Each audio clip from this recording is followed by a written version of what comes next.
Tiger Stadium, where over 2 million fans saw their Tigers win the American League pennant. The city's waited a long time. The great ticket hunt is over, and we're just about ready for Game 3 of the '68 World Series.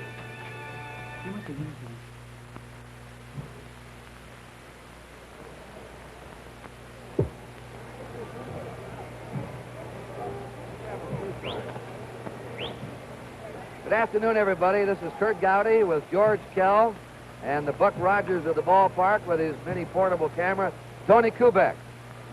This city has waited 23 years for a World Series, and they're more than ready. First of all, the pitchers, Ray Washburn, a right-hander for the Cardinals, Earl Wilson, a right-hander for the Tigers.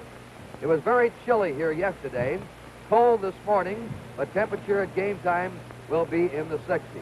And later on in the game, you're going to see some severe shadows around home plate that could affect this ball game. Not much of a breeze, but George Kell will be taking you around the ballpark here in just a couple of minutes. And working with me today is a fellow who is just as fine a telecaster as he was a great third baseman, one of the most popular players in Detroit Tiger history, George Kell. George?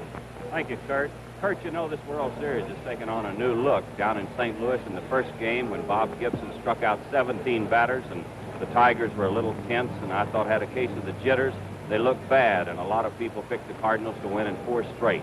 But then Mickey Lolich came along in game number 2 and the Tigers' home run bats began to explode and all of a sudden we've got a brand new World Series. And right here in Tiger Stadium today, there are a lot of people that are thinking maybe that we won't even go back to St. Louis. But if we do, it's going to be a 6 or a 7 game series.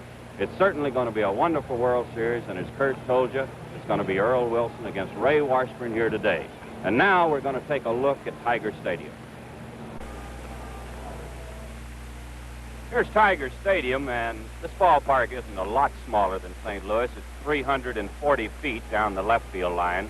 It's only in left center and in right center where you'll notice the big difference. It's 365 feet, where it's 386 in St. Louis.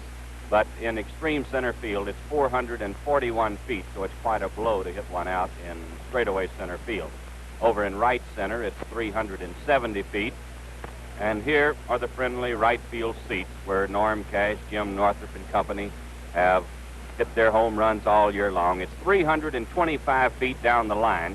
And the upper deck in right field extends out over the playing field about 6 feet. And it is possible, and it has happened, that fly balls that are coming straight down into the fielder's glove will hit this upper deck and will be home runs. It doesn't happen often, but it can happen. So Tiger Stadium, while it is smaller than Bush Memorial Stadium in St. Louis, is still a big ballpark, and it takes quite a blow to get it out of here.